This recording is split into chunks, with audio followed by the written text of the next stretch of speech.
श्री कृष्ण का अद्भुत ज्ञान, आत्मसम्मान की रक्षा और शक्ति का प्रदर्शन। अक्सर हम धर्म का अर्थ केवल दया, क्षमा और विनम्रता ही समझ लेते हैं, लेकिन महाभारत के युद्ध में श्री कृष्ण ने अर्जुन को जो शिक्षा दी, वह जीवन के एक कड़वे सत्य से परिचय कराती है।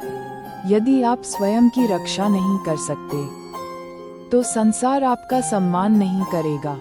अति विनम्रता का परिणाम। एक पौराणिक कथा। एक बार अर्जुन ने श्री कृष्ण से पूछा, हे माधव, आप कहते हैं कि विनम्रता श्रेष्ठ गुण है, परंतु समाज में तो केवल कठोर और शक्तिशाली लोगों की ही धाक जमती है। क्या विनम्र व्यक्ति को हमेशा प्रताड़ित होना पड़ेगा? भगवान ने मुस्कुराते हुए एक कथा सुनाई। एक जंगल में एक अत्यंत विषैला नाग रहता था। वह इतना क्रूर था कि जो भी उसके पास से गुजरता, वह उसे डस लेता। लोग उससे थर थर कांपते थे। एक दिन वहां से एक तपस्वी महात्मा गुजरे। नाग ने उन्हें भी डराना चाहा, परंतु महात्मा की दिव्य शक्ति के आगे वह शांत हो गया। महात्मा ने उसे उपदेश दिया, वत्स, हिंसा पाप है, तुम दूसरों को डसना छोड़ दो और अहिंसा का मार्ग अपनाओ। नाग ने गुरु की बात मान ली। अब उसने लोगों को डराना और डसना बंद कर दिया। धीरे धीरे लोगों को पता चल गया कि नाग अब काटता नहीं है। फिर क्या था, गांव के बच्चों ने उसे पत्थर मारना शुरू कर दिया। लोग उसकी पूंछ पकड़कर उसे घसीटने लगे। नाग का शरीर लहूलुहान हो गया और वह भूख प्यास से तड़पने लगा। कुछ समय बाद महात्मा फिर वहां से गुजरे। उन्होंने नाग की दुर्दशा देखी और पूछा, तुम्हारी यह हालत कैसे हुई? नाग ने रोते हुए कहा, गुरुदेव, आपके कहने पर मैंने अहिंसा अपनाई और देखिए समाज ने मेरा क्या हाल कर दिया।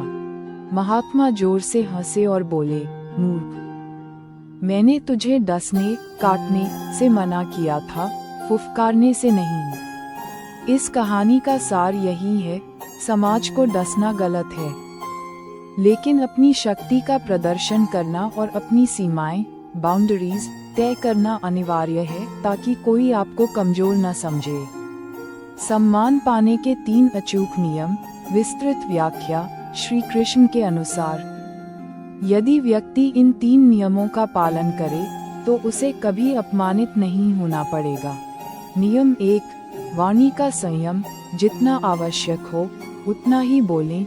हमारी वाणी हमारा परिचय देती है। जो व्यक्ति हर समय बोलता है, वह अनजाने में अपनी बुद्धि की गहराई को कम कर देता है। अनावश्यक राय, बिना मांगे सलाह देना आपकी महत्ता घटाता है।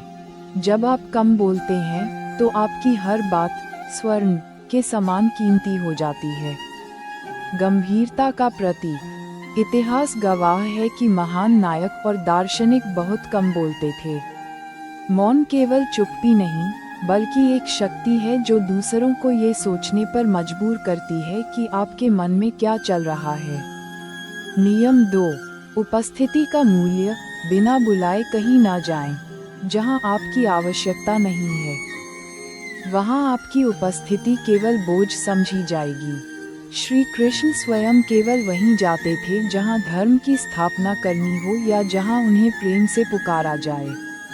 आत्मसम्मान की रक्षा। किसी के घर या किसी मामले में जबरदस्ती शामिल होना आपकी वैल्यू को शून्य कर देता है। दुर्लभता का सिद्धांत। Law of scarcity. जो वस्तु हर जगह उपलब्ध होती है, उसकी कीमत कम होती है। अपनी उपस्थिति को विशेष बनाएं। जब आप कहीं न हो, तो लोगों को आपकी कमी महसूस होनी चाहिए। नियम 3, धैर्य और शांति। हर परिस्थिति में स्थिर रहें। क्रोध और जल्दबाजी कमजोरी की निशानी है। जो व्यक्ति छोटी छोटी बातों पर अपना आपा खो देता है, वह दूसरों के हाथों की कठपुतली बन जाता है। स्थितप्रज्ञ बने। गीता में कृष्ण ने स्थितप्रज्ञ बनने की बात कही है, अर्थात वह व्यक्ति जो सुख दुख, जय पराजय और अपमान सम्मान में एक समान रहे। रणनीतिक मौन। जब कोई आपका अपमान करे, तो तुरंत चिल्लाना शुरू न करें। शांत रहकर अपनी शक्ति का संचय करें और सही समय पर प्रभावी उत्तर दें। शांति ही सबसे बड़ा प्रहार है। निष्कर्ष, सम्मान मांगा नहीं, कमाया जाता है। सम्मान वह खुशबू है जो आपके चरित्र से निकलती है। श्री कृष्ण का जीवन हमें सिखाता है कि बुरा बनने का अर्थ अपराधी बनना नहीं है, बल्कि मजबूत बनना है। यदि आप अपने अधिकारों के लिए लड़ना नहीं जानते, तो आप धार्मिक नहीं, बल्कि कायर हैं। याद रखें, अहिंसा का अर्थ कायरता नहीं है। विनम्रता का अर्थ अपनी मर्यादा खोना नहीं है। मौन रहने का अर्थ दबना नहीं है। जब आप स्वयं अपनी इज्जत करेंगे और अपनी सीमाएं निर्धारित करेंगे, तभी ये दुनिया आपके सामने नतमस्तक होगी।